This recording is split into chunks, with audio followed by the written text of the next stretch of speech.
मंचसपुर गांव का सबसे बुद्धिमान व्यक्ति था संपत। ऐसा गांव के लोगों का मानना था, क्योंकि उसके दूर के चाचा विदेश में रहते थे, जिसकी वजह से लोग हर मुश्किल में उसकी सलाह लेते थे। लेकिन हकीकत में वो जितने बड़े बड़े आइडिया लाता, उतनी ही बुरी तरह उन आइडियाज में फंसकर मुसीबत में पड़ जाता। ऐसे ही एक बार बारिश के मौसम में उसने रेडियो पर सुना तो अक्लमंदी दिखाते हुए सोचा कि क्यों ना गर्मी से पहले ही इंतजाम कर लूं। अबे अगर छतों पर मिट्टी डाल दे तो घर ठंडा हो जाएगा भाई। अरे वाह, हम घर को शेर की गुफा की तरह बना देंगे यार।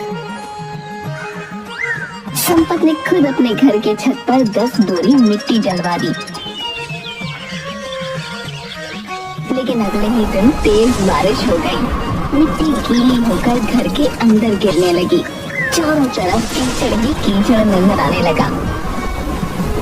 अबे यार आइडिया अच्छा था यार, बस बारिश ने धोखा दे दिया। सर्दियों के बाद जल्दी ही गर्मियों का मौसम भी आ गया। गर्मी के कारण गांव में पानी का संकट था। नल सूख चुके थे, कुएं का जल स्तर नीचे चला गया था और तालाब भी उबल रहा था।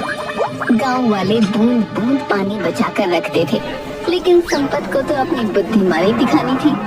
गांव के बुजुर्ग रामलाल काका अपनी खाट पर लेटे हुए पसीना पसीना हो रहे थे। उनके पास बैठे थे मुकेश, संपत और पप्पू। गर्मी में सबसे बड़ी समस्या थी बिजली का जाना। रात को जैसे ही सब सोने की कोशिश करते, बिजली गुल हो जाती और पूरा गांव पसीने से तरबतर हो जाता। तो लगता है यार गांव की बिजली भी हमारे साथ गर्मी की छुट्टियां मना रही है यार। सब हाथ पंखे लेकर हवा करने लगे, लेकिन ज्यादा देर तक हवा करना भी मुश्किल था। मेरा पंखा असली खजूर के पत्तों से बना है, इससे ज्यादा ठंडक आती है। अरे असली ठंडक तो बांस की चटाई वाले पंखे से आती है। हमारे समय में मोर पंखी पंखा होता था, वो सबसे बढ़िया था। अबे ये पंखा पुराना सुनाने की जगह कोई मुझे ही हिला दो, है? शायद ठंडक मिल जाए। अरे ये कौन सा जुल्म आ पड़ा है भैया। ऐसी गर्मी तो हमने अपने जमाने में कभी भी नहीं देखी। काका हो काका, आप हर साल यही बोलते रहते हो। अरे पगले, पहले वाली गर्मी में और इस वाली गर्मी में जमीन आसमान का फर्क है बे। पहले सूरज इज्जत करता था, अब तो सीधा चमड़ी झुलसाने पे उतर आया है। हाँ चाचा, गांव के बच्चे दिन भर खेतों में खेला करते थे, अब नीम के पेड़ की छांव में दुबके पड़े हैं। कोई भी बाहर जाने की हिम्मत नहीं कर रहा। गांव में पानी का संकट इतना बढ़ गया है कि अब लोग चोरी चोरी दूसरों के घरों से पानी चुराने लगे। अरे ये तो बड़ी बुरी बात है यार। वैसे मैंने भी सुना है कि कल कोई आधी रात को पड़ोसी के नल से पानी भर रहा था और कोई गुपचुप जाकर दूसरे के घड़े से लोटे लोटे पानी निकाल रहा था। इसका ना बंदोबस्त करना ही पड़ेगा, बता रहा हूँ। पड़ा पड़ा सोता ही रहेगा कि पानी की व्यवस्था करेगा, मूर्ख कहीं के। अरे माँ, तुम समझती क्यों नहीं हो? मुझ पर सारे गांव की जिम्मेदारी है, समझा करो। ठीक है, तो मैं प्यासी ही मर जाती हूँ। सुबह पानी के टैंकर से सबने पानी भर लिया, पर तू आलसी सोता रहा। अरे अगर मैं रात के अंधेरे में चोरी चोरी पानी भर लूं तो कोई पकड़ेगा ही नहीं है।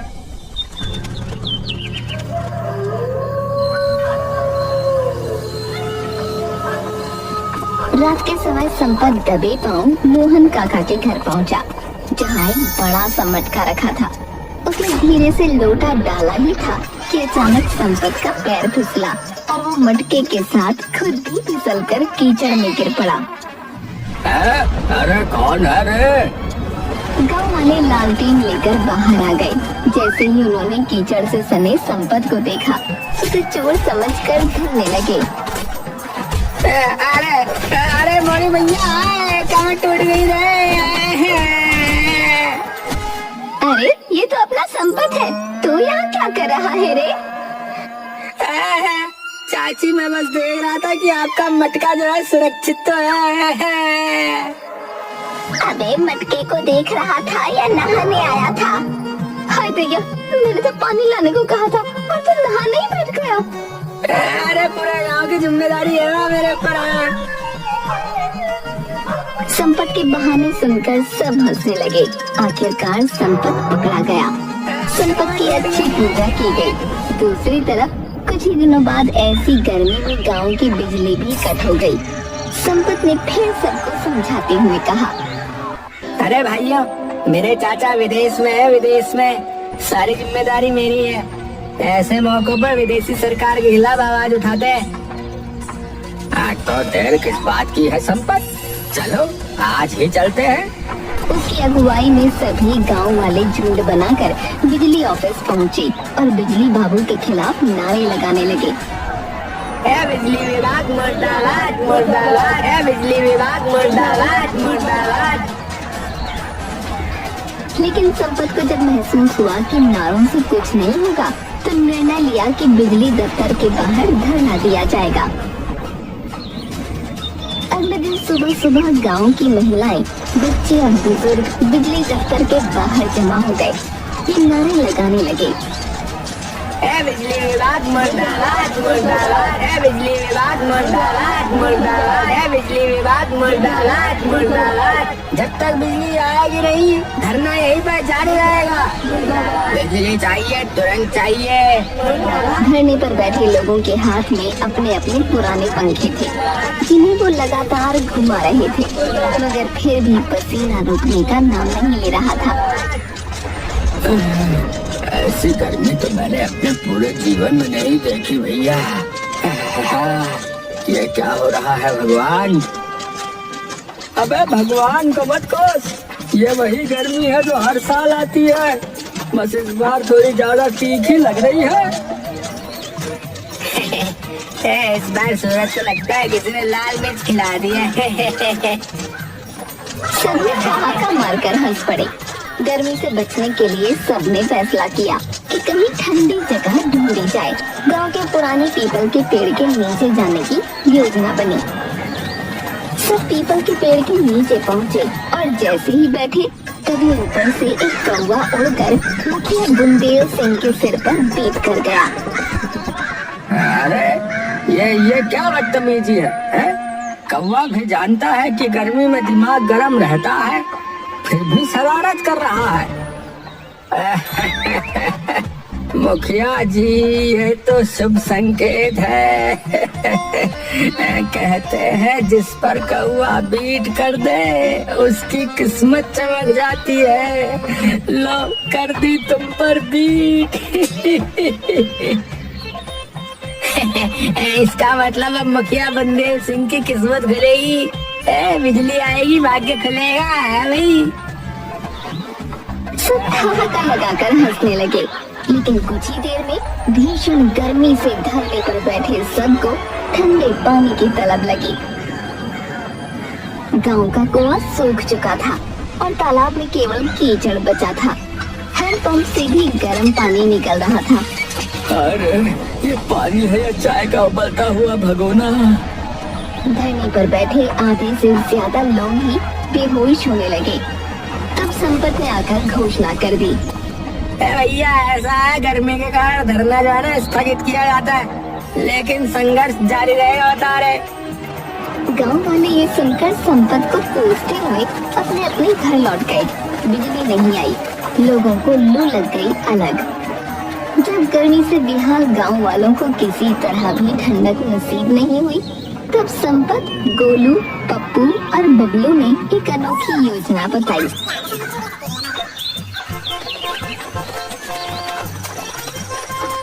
देखो भाई, शहर में लोग ना फ्रिज में ठंडा शरबत बनाते, समझे? लेकिन संपत बेटा, अब बिजली तो है नहीं गांव में। अरे काका, पूरे गांव की जिम्मेदारी है मुझ पे, समझे? कुछ तो सोचना ही पड़ेगा ना, भला आप लोगों को ऐसे कैसे छोड़ सकते हैं? संपत ने फिर गांव को ठंडा शरबत उपलब्ध कराने के लिए एक अनोखी योजना बनाई। काका, क्यों ना तालाब को शरबत से भर दिया जाए, इससे लोगों को राहत मिलेगी। है? पर ये कैसे हो सकता है बेटा? मेरे चाचा विदेश में रहते, वो जब गर्मी पड़ती है ना तो वो अपने तालाबों को शरबत से भर देते हैं, फिर आनंद ही आनंद हो जाता है। मुझे लगता है अगर नींबू पानी को शरबत बना सकता है तो तालाब के पानी को भी शरबत बना देगा। वाह, बिल्कुल बिल्कुल सही कहा, बिल्कुल। पूरा तालाब नींबू पानी बन जाएगा, है? संपत ने सच में 50 नींबू तालाब में निचोड़ दिए, जिससे पानी का स्वाद तो नहीं बदला, लेकिन तालाब में रहने वाली मछलियाँ मरने लगी। अरे संपत, तू तालाब में शरबत बनाने आया था या मछलियों का कब्रिस्तान बनाने रे? बेटा कुछ तो दिमाग लगाया कर, है? तुझ पर जो है सबकी जिम्मेदारी है। आखिर तेरे चाचा यूं ही तो सही चले गए, उनका खून है तू, उन्हीं की तरह बुद्धिमानी के उपाय लगाया कर। लगता है चाचा कुछ गड़बड़ हो गई। चाचा ये देसी मछलियाँ को समझती नहीं है, ये देसी मछलियाँ तो आराम से शरबत पीती हैं। इसी बीच ललिता ताई की बेटी छबीली की शादी होने वाली थी। छबीली संपत को बहुत पसंद करती थी, पर बेचारा चुप रहता था। एक दिन जब गर्मी में ताई की बेटी को लड़के वाले देखने आए, तब ताई बोली, बेटा इस गांव की जिम्मेदारी तेरी है। इस गर्मी में कल घर मेहमान आ रहे हैं और बिजली भी कटी हुई है। बेटा तुम ही कुछ कर, बात छबीली के रिश्ते की है। अरे भला ये भी कोई कहने की बात है ताई, है? तो चिंता न कर, सब हो जाएगा। संपत ने मेहमानों की व्यवस्था गांव के मुख्यालय में कर दी और चारों तरफ मोटे पर्दे लगा दिए। बाहर चलने वाली तेज लू के कारण हॉल के गीले पर्दे हवा से ठंडे हो गए। अंदर भी हाथ से खींचने वाले पंखे लगवाए गए थे, जिनके कारण मेहमानों को कुछ परेशानी न हुई। तब लड़का बोला, बापू मैं तो कहूँ कि कुछ दिन यहीं रुक जाते हैं, ठंडी ठंडी हवा में कम से कम सोने को मिल रहा है, वरना ये ठाट अपने गांव में कहाँ है। ललिता बहन, आपने तो मेरे बेटे की इतनी सेवा कर दी है कि अभी तो वो इस गांव में 1-2 दिन और रहना चाहता है। तो फिर आप 1 दिन की और व्यवस्था कर दीजिए, हम 2 दिन में चले जाएंगे हैं। उसकी बातें सुनते ही ललिता ताई और संपत दोनों के होश उड़ गए, क्योंकि ना तो पंखा चलने वाले लड़के और न ही मर्दों को गीला करने वाले लोग मौजूद थे। गांव में पानी की कमी थी, इसलिए किसी को भी संपत का ये आइडिया पसंद नहीं आ रहा था। कुछ घंटे की बात कहकर संपत ने सबको मनाया था, पर फिर पूरी रात ये कार्यक्रम करना खेल नहीं था।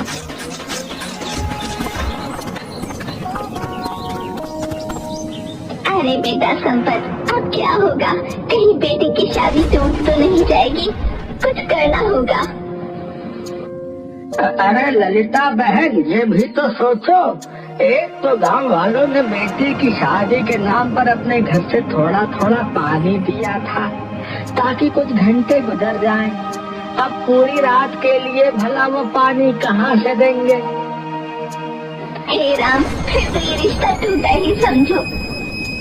अरे ललिता, बगल में लड़का और शहर में ढिंडोरा वाली बात क्यों करती हो? अरे अपने संपत में क्या कमी है? छबीली की शादी संपत से क्यों नहीं कर देती? अरे रामू जी, मैं तो ये सोच रही थी कि ये बहुत बढ़िया रहेगा। अब तो संपत ही मेरी नैया पार लगाएगा। तब तक लड़के वाले जाकर ललिता ताई से कहते हैं, अरे बहन जी, ये कमरा आज कैसा बन गया? कुछ देर पहले तो यहाँ जन्नत थी, अब ये तंदूर नजर आ रहा है। अरे समझी जी, अब आपकी इज्जत इसी में है कि आप अपनी इज्जत बचा कर चले जाएं। हमने अपनी बेटी के लिए दूसरा लड़का ढूंढ लिया है। हमें आपके घर अपनी बेटी नहीं भेजनी। अब तो यहाँ से आप 9-2-11 ही हो जाइए। लड़के को रामू काका की बात सुनकर बड़ा गुस्सा आया, वहाँ से चला गया। ललिता ताई भागते हुए संपत के पास पहुँची और बोली, बेटा संपत, अब तो हमारी इज्जत तुम ही बचा सकते हो। मैंने फैसला कर लिया है, मेरी बेटी छबीली की शादी उस मुहूर्त पर तुमसे ही होगी। तुम्हें ऐसे कोई एतराज तो नहीं ना? संपत को तो मानो मांगी मुराद मिल गई। उसके दिल में लड्डू फूटने लगे। वो तो पहले से ही छबीली को पसंद करता था। वो बोला, अरे मुझे भला क्या एतराज होगा है? और संपत ने शादी के लिए हाँ कर दी।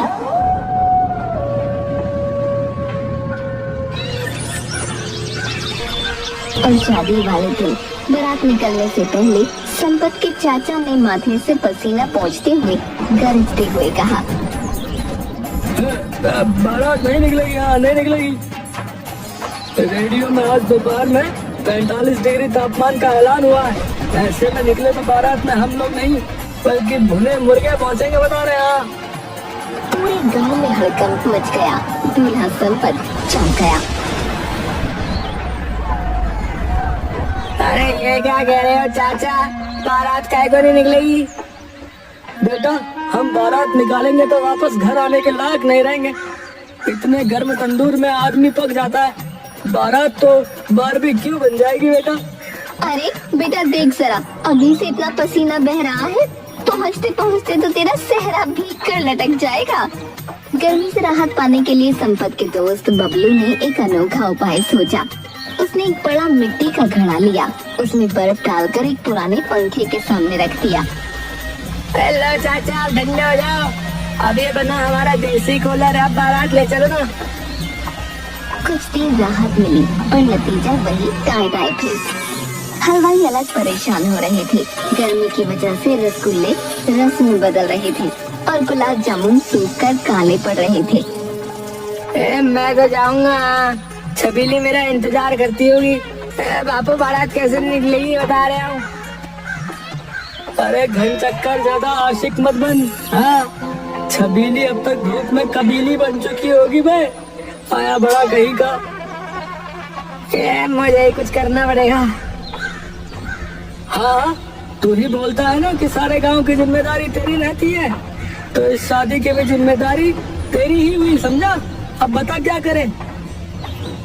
बुरा मत मानो चाचा, तो एक बात कहूँ, अगर घोड़ी को गीले कपड़े से ढक दे तो शायद वो गर्मी बर्दाश्त कर ले। संपत की बात सबको ठीक लगी।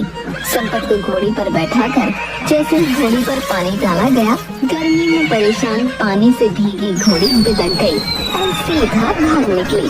कुछ दूर पर दूल्हा संपत भी पड़ा नजर आ रहा था और चाचा जी भी घोड़ी को पकड़ने के चक्कर में खुद अपनी धोती को फंसाकर चारों खाने चित्त हो गए। किसी तरह उन्हें घर लाया गया और उस दिन उन्हीं की बात होती रही। अगले दिन सभी औरतें बातें करने लगी। अरे यहाँ जो कुछ हुआ सो हुआ। बहनों, सुना है गांव में पानी की इतनी किल्लत हो गई है कि लोगों को घंटों लाइन में लगना पड़ता है। लेकिन कुछ लोगों ने नया तरीका निकाल लिया, वे नल के पास ही चटाई बिछाकर बैठने लगे हैं। अरे तो फिर हमें देर नहीं करनी चाहिए। फुलवा चाची, ललिता ताई और संपत की अम्मा ने नल के पास अपनी अपनी जगह पक्की कर ली। सुबह से शाम तक वहीं बैठकर वे नल पर आने वाले हर इंसान की खबर लेती।